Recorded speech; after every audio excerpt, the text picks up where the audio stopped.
Okay, and here we are on the farms once more. This is a post from Tuesday. Bit of an update from Mr. Dongs. I'm not going to go back up and look at everything. More to the point, who is Richard C. Meyer to lecture anyone about avoiding the word ComicsGate?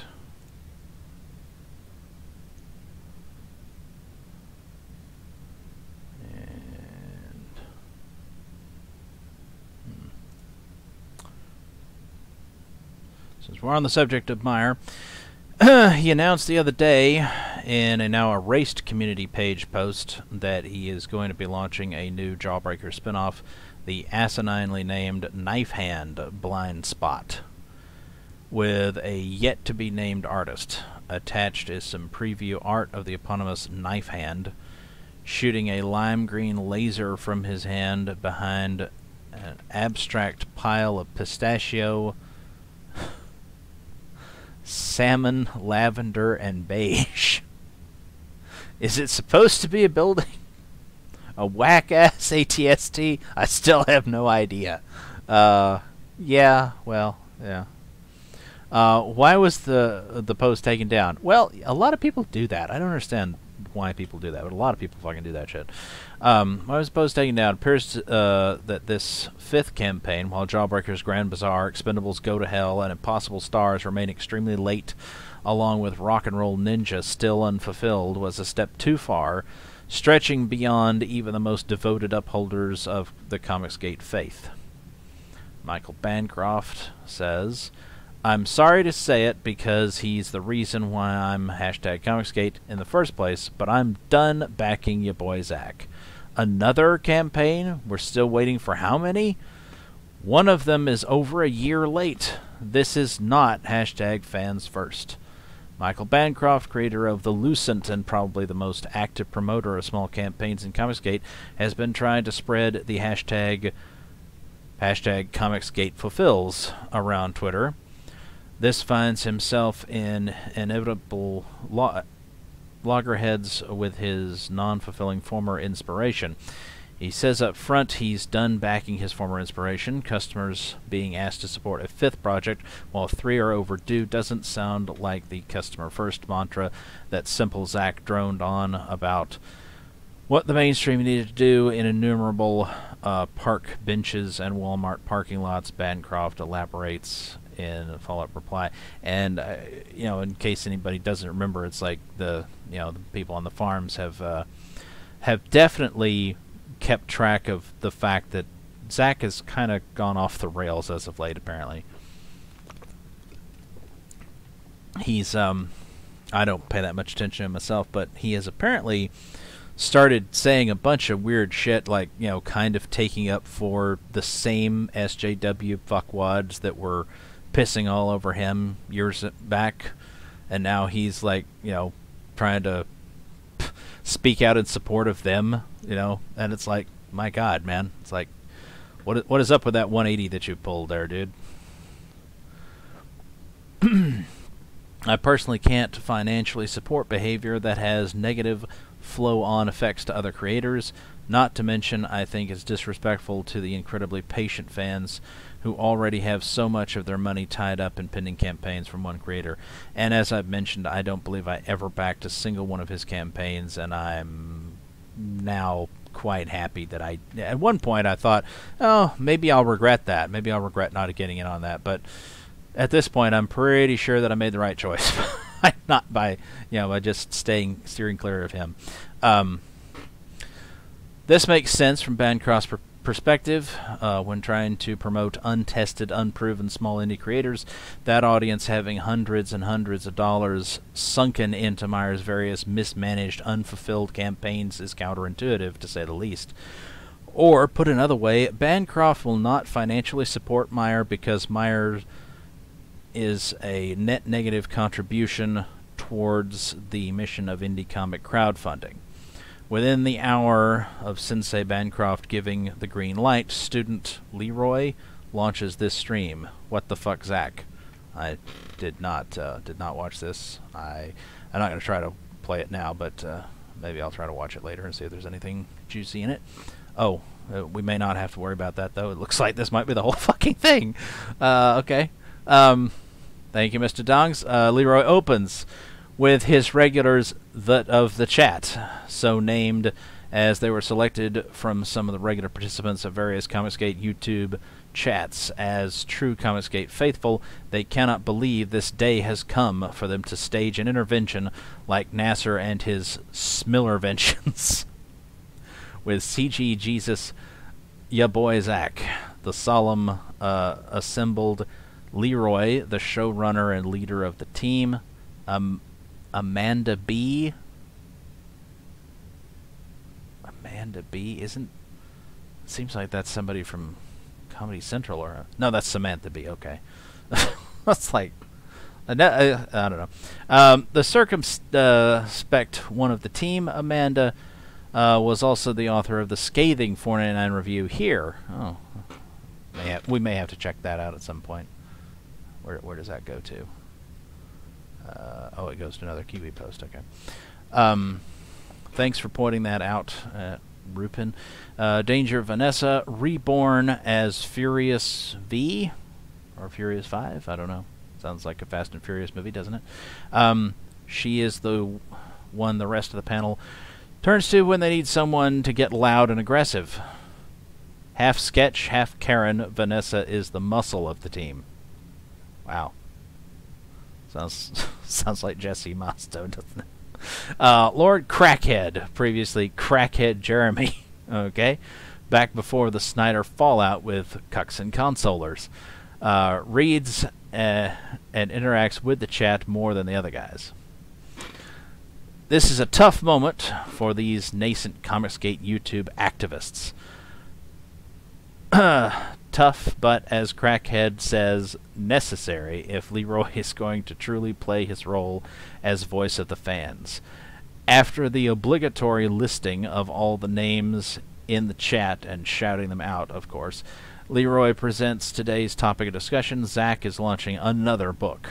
By Vanessa's count, Expendables is on its 4th delivery date. Leroy's personal gripe was $4.99 and its bait-and-switch approach to coloring. The fans objected, but those objections were ignored. That's another thing that Zach's been doing, is kind of shitting on the customers and being like, I think we covered this in some video about the Farms post on the subject. Maybe the fans' voice isn't enough in this customer movement. Leroy muses. Vanessa is less forgiving at Zach's policy of arbitrary radical changes to his product, like his bullshit 5-color palette. And just challenging the customer to refund their backing if they don't like whatever hot mess he's putting out this week. Well, I would think that sooner or later, surely, some of them would learn their lesson and just not fucking back him at all, wouldn't they? I mean, I certainly would if I'd been foolish enough to back him in the first place. Damn. I mean, I need another water at this rate. Let's see. Where was I? Crackhead voices his concerns with Meyer's business strategy of unannounced campaigns that aren't marketed and are either late or not what was originally sold, if not both. And his declining sales numbers back this up. Well, I mean, as I said, surely people would learn. I mean, I haven't kept track of his fucking campaigns or whether his sale numbers are going down, but I would expect so. I mean, in any fucking business, you would expect that. It's like if you keep pissing on your fucking customers and telling them it's raining, and you keep on not delivering the product as promised, then it's like, yeah, sooner or later they're gonna get tired and go away. In most business, in fact, they would have already left. Like, most businesses models don't enjoy the committed pay pig or whatever you want to call them that ComicsGate has in relative abundance. I mean, in absolute numbers, it's pretty small, but relatively speaking, there's quite a lot of them. Leroy cuts off Crackhead to say that he doesn't care anymore about the welfare of Meyer's business. Well, I mean, there's not a whole lot of reason why you should necessarily care, other than just point out that it's, being mishandled. His concern is about the treatment of the fans and the customers. Well, that's a decent position to take. Zack has a special place in my heart, says Vanessa, but this is beyond ridiculous at this point. It's all frickin' bullshit at this point. Expendables is late and gay at this point. In January, he said Expendables is fucking done. Where is my fucking book? Nobody cares about Rock and Roll Ninja, late and gay, and look at this art. It looks like a child bought a watercolor kit from Walmart. I'm supposed to be excited about this shit? Come on. Come on, man. The rest of the panel starts to commiserate over this tragic change within Richard C. Meyer, but is cut off as Vanessa starts ranting again about how she's got enough shit pissing her off in real life. She doesn't come here to get more bullshit, motherfucker. Leroy gently prods Vanessa on how she really feels about this, which Vanessa readily supplies for another 10 minutes until Leroy brings up his own grievance with the unasked-for style change to $4.99 again. Prompted, Crackhead discusses how, over the last year, I would argue much longer, that nothing Meyer doesn't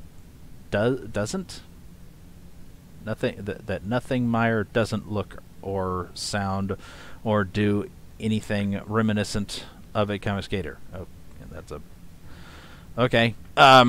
He takes but gives nothing back in word or deed, and often in product. His comics are late and gay and subject to him arbitrarily making them even shittier than what the customer already paid for without warning. Joe Fulton, Bancroft's number 2, joins to weigh in on this matter. Joe prefaces this by saying while he intends on being a creator, he's also backed 142 projects himself since Jawbreaker's Lost Souls. Meyer's actions make no sense to him as either a customer or a creator. It makes no sense to Leroy either. If this was someone like Aubrey Sitterson or Joe Glass, Zack would be making videos about this. Except these days he'd probably be making videos in support of them at this point, wouldn't he? 142 projects, that's a lot, although I have not checked, and I kind of don't want to, because if I checked my Indiegogo and Kickstarter backings, I'd probably find that I backed that many or more. I'd probably be like, oh my god, look at all the money I wasted. I mean, it's not a total waste, it's just, I don't know. It has gotten, it's gotten crazy over the last year and a half, or however long it's been. It's been more than that. It was late 2019 when I backed my first thing from CG, and I've done a lot of non-CG backing as well, but yeah, I don't know, it's amounted to a shit ton of money that I've invested in indie projects, most of them comics, some of them not, but most of them are comics. I don't know. I gotta say, the majority of them I think fulfilled relatively quickly, so there's that. But there's some, like, I don't know, it's just, there's some things it's like, am I ever getting anything, and it looks like probably not, in some cases. Although, like I said, at least I didn't back any of Zack shit. Oh, man. Next to join is Ed Winkler, creator of Sovereign Wolf, who arrives to say he has $1,000 sunk in Meyer's campaigns. Good God. And he's not going to put any more in until he starts seeing some return on that investment. As a customer, this is an injury, and as an aspiring creator artist himself, this discourages customers from investing in him. Yes, it does. Other ComicsGate creators like John Hervey, the Diaz brothers, Chimera Comics, Art Thibert Tiber, however the hell you're supposed to pronounce his name, Graham Nolan, who Anna for some reason will not have sex with, I mean, not that he, I think, is interested because he's married, but like, she'll totally bang George Lucas because he created Star Wars, but Graham Nolan co-created Bane, and she's like, no, not interested. I'll get their work out on time. The panel then takes a break to read the chat, which generally agrees with the sentiment expressed. This all sounds like Meyer's crowdfunding is dying prediction is a self-fulfilling prophecy. Zack can do whatever he likes with what they're telling... misspelled, I think, telling him. But Vanessa wants him to know for every person like her or Leroy that says something, there's a lot more who agree but are silent. That's also true. They'll just close their wallets and not say anything. Yeah, well, you know, may or may not like Doomcock, but, you know, hey, without respect we reject, you know. It's like, it's not just for, you know, for Hollyweird. It's not just for the mainstream. it's for anybody who fucks you over. And the whole, you know, Star Trek paraphrase whatever about, you know, when the wallet's closed or whatever. Those aliens, the Tamarians, I think is the name of them, as they speak only in, you know, what is it, metaphor or something. Anyway,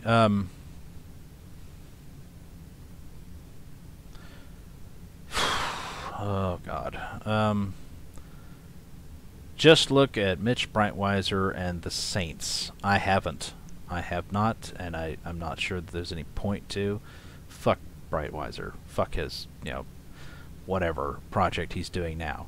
Everybody's like, oh, well, you know, he finally did get out, you know, that, you know, the Crimson Cock, and it was really good. And it's like, okay, how does that change the fact that a lot of people, not me by the way, but a lot of people sunk a lot of money into that, expecting to be treated well, expecting to be the first ones to get the book, and instead he made sure to pump it out a piece at a time to fucking Walmart, you know, mass marketed everywhere, you know, and wound up some of them apparently being discounted and you know, clearanced at like 50 cents a piece or something, long before the backers actually got their copies. Like, who gives a shit whether it finally arrived and it actually is really good? It's like, so what? After you've been treated like dog shit by somebody the way that he did his, you know, his backers, if I were them, I would not ever give that man another penny ever again, no matter what. And if he tries more crowdfunding, my message to him would be, I'll wait and buy it at Walmart for 50 cents, you fuckwad. If I'm interested in it. Just when I think this stream can't get any more personally gratifying, Liam Gray shows up. Okay. 4434. Huh? What you get? How do you get a timestamp on that? How does that work? Conquest Comics. These guys sound like me from last year when everyone was shitting on me for saying this. LOL. I don't personally remember that, but then I can't remember everything that's fucking happened. Liam asks, where was all this sentiment? Where was everyone in the panel when the orange koala was nailed to the cross for speaking this heresy? When Roe and Frog invited him to a live stream to complain about the SJWs and had an intervention. Crackhead takes exception to this. It's different this year compared to last year. Liam's complaints were ideological in nature. These complaints are strictly customer/creator in nature. Conquest Comics, I was right. Leroy is the next to reply to Liam's claims of self-vindication, saying that there were all sorts of shit Liam did that pissed him off, specifically his steep discount on Xenotype's closeout. I guess I was unaware of that. Vanessa and Leroy then close out the stream saying that they didn't want to talk about this, but for the integrity of the show as a platform for fans and fan concerns, they had no choice.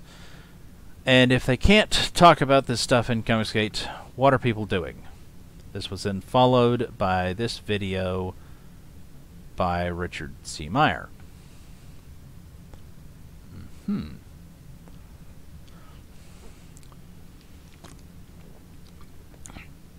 ComicsGate, Comics Matter with Ya Boi Zack. Blind spot. Why am I about to launch a knife hand Indiegogo when I'm late on a few other campaigns? First things first, Meyer explains why he's refunding the backers who optioned for the t-shirt and signed floppies. The time needed to fulfill it wouldn't be worth it for him, so he's just going to refund every backer. Oh my god. I mean, if you're going to... I mean, obviously this is, you know... I don't know for certain that this is verbatim, but I would assume that Mr. Dongs wouldn't just, you know, make up some stuff that he was saying. So, anyway, it's like, if you're going to do that, it's like, that can be seen as maybe not such a bad thing if you say that all of you who opted for the t-shirt and the signed copies, you know, I don't have the time, or there's, you know, some, you know, I mean, you make up a fucking excuse, but you just, you know, if you just kind of put it as, I can't manage it, you know, for whatever reason, and make up some kind of fucking reason, and then tell them you're sorry, but they are going to get a full refund on that, and, you know, and you're terribly sorry that you weren't able to fulfill on that on that part of the deal or whatever. That's not necessarily going to piss off everybody. Probably piss off a few people, but a lot of people will just, you know, accept the refund and be like, oh, well, okay. Or they'll be like, well, can I get a partial refund since the campaign's like closed now or whatever, you know, assuming it is. I don't know. I don't, like I said, I'm not keeping track. And instead, you know, get an unsigned copy or something, because if you just refund me and I can't back it at a different level, then I'm not even going to get a fucking book. It's, you know, you know, but anyway, but telling them that it just wouldn't be worth it for you, like, you know, that's kind of tantamount to saying, yeah, I'm just not feeling it, guys. I don't want to do that part of what I said I'd do. I just, you know, which I'm sure is the truth. That, you know, that's probably exactly what, you know, what's going on there, is that just doesn't want to do it. It's just kind of bored or whatever. So it's like, nah, I'm not going to do that. You know, so I'm going to refund you guys. And it's like, I mean, that's a lot better than keeping the money, I suppose, and telling them to fuck off. But holy shit, is that just... Oh, man. I don't know. I don't know. Is, you know... I mean, there's only so much of his bad behavior that you can possibly excuse by saying that, oh, well, you know, maybe he's got, you know, whatever from being in the service or whatnot. That excuses some things. Not everything. And also, not forever. At some point, people get sick of it, and it's just like, look, you need to behave like a decent person. You know, we're not going to put up with your bullshit for fucking ever, dude. Anyway, the next thing to be disclosed to his audience / customer base is that he has found a solution to the tchotchkes and his secret fulfillment company's insistence on a per-touch fee. The fuck is that? Value-added service business structure, and getting out of.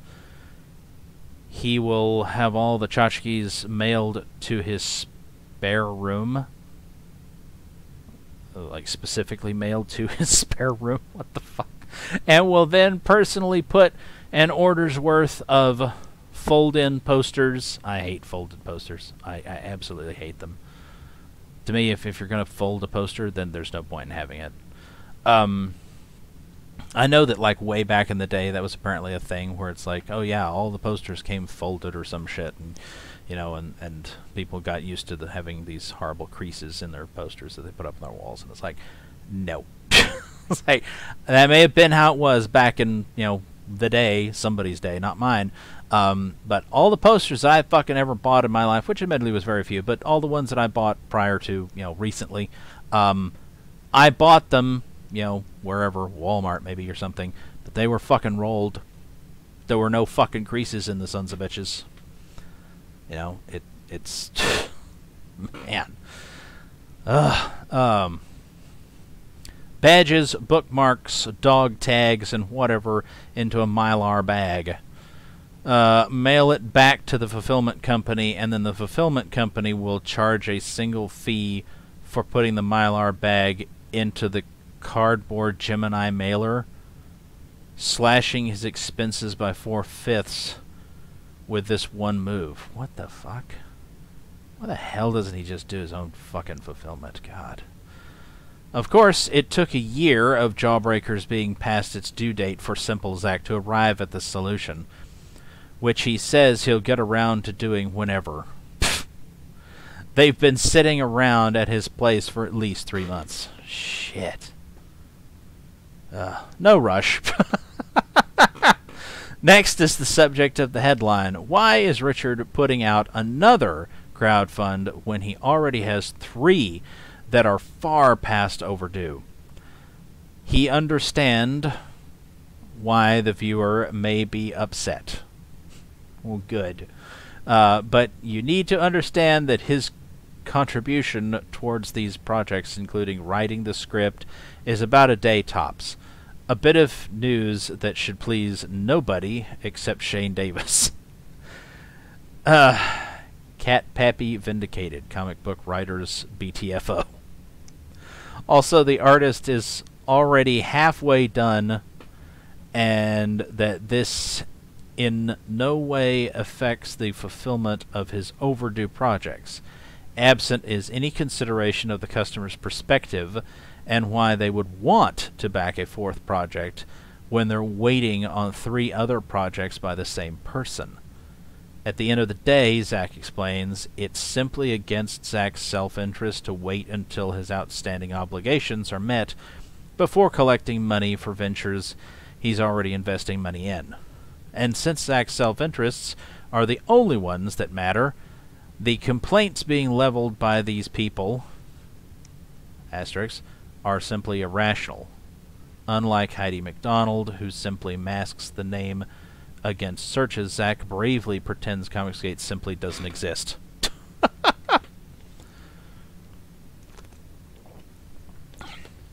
God, what a fuckwad. I'm so fucking glad that I never, ever, ever backed any of his shit. I'll read the new Zack book. I'm willing to buy his reasoning that he had the time to start up a new project. A comic is a collaborative project, and there's time we'll have downtime, other people, blah blah blah. But yeah, he probably should have considered optics, getting excited and firing up his phone to make a new video about it. I bet if in a few months, once his last overbook book is shipping, he then announced a new project he's been working on, it would have much softer reception.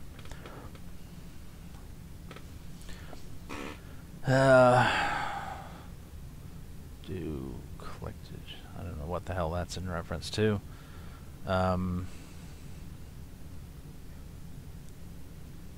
hard is this to understand? But hey, if Meyer wants to burn his goodwill, that's on him. Well, I would hope that he's burning his goodwill. I mean, you'd have to be a fucking moron to still think highly of him at this point. Talking about Dale Keown.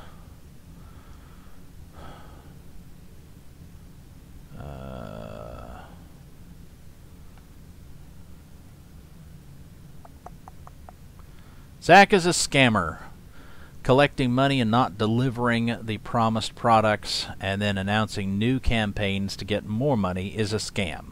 And this fraud still pretends that he is better than woke Marvel and DC, but he is way worse, and so are his comics. I don't know, is he really still pretending that, though? Because now he's speaking out in support of the SJWs. When I don't know. What a fucking retard. True words are never spoken. Abstract pile of pistachio, salmon, lavender, and beige. Oh good, it's not just me. Thought I was having an aneurysm or something. After $4.99 in this, what's Ricky going to try in the next comics? Assuming he has enough stands left to make another comic worthwhile. Cubism, Dadaism, or how they say that. I've heard it. I don't remember what it is. Chat. The groupies formed their own band. This does not move me to personally discover what they have to say. I assume they started their own YouTube channel because it was cheaper than making $20 super chats every time they had a hot take. Well, it definitely is. Super chats can get expensive fast, and I've never chatted more than $5. But it really pisses me off to super chat $5 to Ethan, and then he just doesn't notice and doesn't read the super chat. It's like, God damn it, you motherfucker.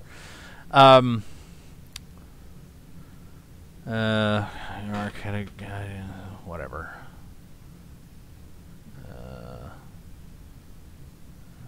Blah blah blah blah blah blah blah blah blah blah. All right, I think that's it for that.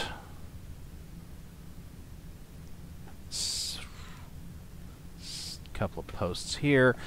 Gotta say, Ya Boi Zack is a massive heterosexual fagua. I've been subbed to his channel for years and posted a comment last night in response to his knife hand vid, which caused him to immediately block me.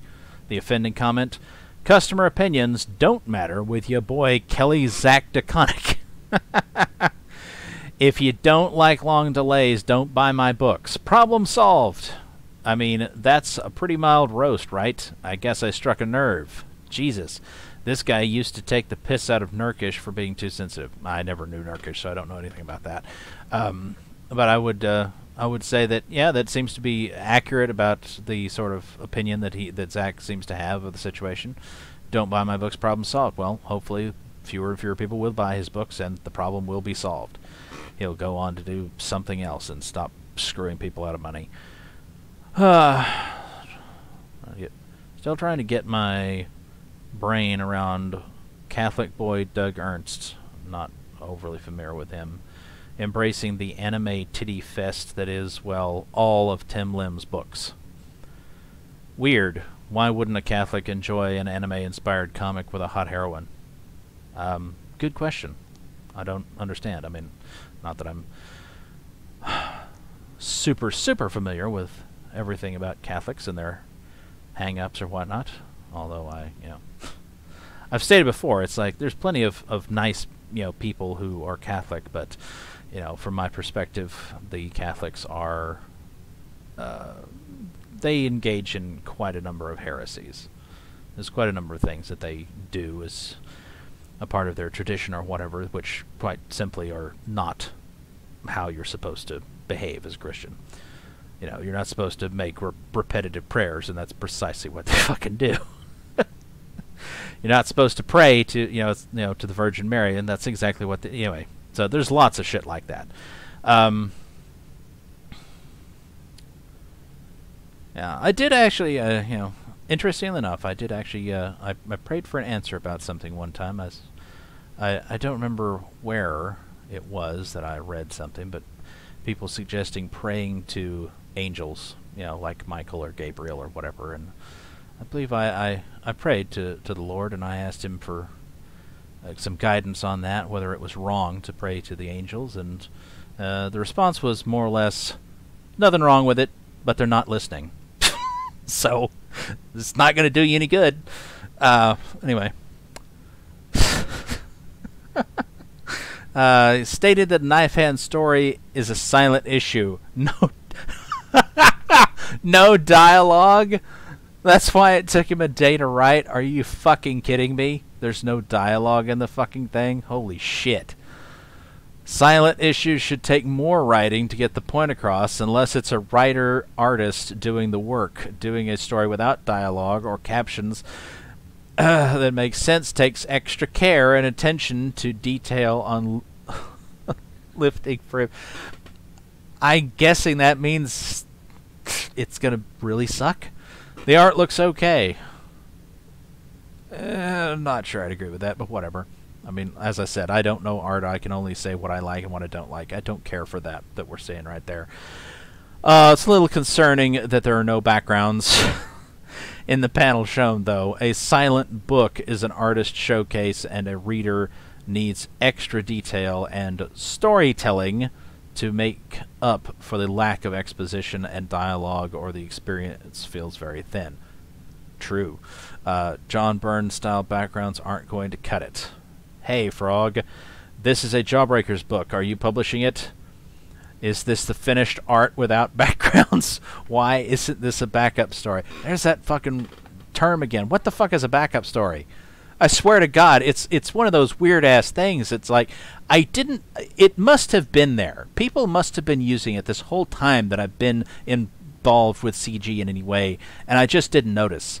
It's like the fact that around here, as presumably around most places in America, there are road signs that show a leaping deer, to indicate watch out for deer. They might jump out in front of your car. They've been here where I grew up my entire life, and yet it wasn't until we took a trip to another fucking state and I noticed them there that I ever noticed that those signs existed. It's like a somebody else's problem field at work or some shit. It's just a blind spot. Yeah, you're talking about blind spots here. It's like, yeah, I had no fucking clue. It seems to be another thing with this backup story bullshit, because I swear I don't remember it until just very recently, and now it's cropping up everywhere in everything that I read. Don't think anyone was champing. Is that chomp? I don't know. At the bed for a knife hen story. Yeah. Well, how could they be? They'd never heard of the fucking thing, had they? The way I understand it, the main Jawbreakers book will be published by Frog under all caps, and Meyer will make the side stories. Book falls under the latter. Problem is, backers don't even have Jawbreakers 3. Well, yes. Anyway. Alright, well, anyway, that covers the, Zack is basically full of shit. Business. Oh, man. I don't know. I know that the dude is kind of not all there, I know he's got problems, but his behavior in so many ways is just repugnant. It's just, I never cared for the guy like a whole bunch of other people did. Never understood why so many people, thought. It's been referred to as, the CG Jesus, basically, and it's like, yeah, a lot of people have acted like that. They've acted like, actually, I think it was Preston Poulter who mentioned, last year or sometime or something about how, oh my, Zack died for our sins or whatever, and it's like, yeah, people treat him that way. It's weird. I never understood it. And I am so glad that I never backed any of his projects. As, I can, I'm not personally upset at him because I never gave him any of my money. So I can just kind of be detached and be like, yeah, he seems like kind of a dick. I'm glad I'm not dealing with him. Instead of having, an outstanding investment or whatever, and he's basically, flipping me off. And it's like, I might actually get a little bit emotional about that, at that point. All right. Until the next one.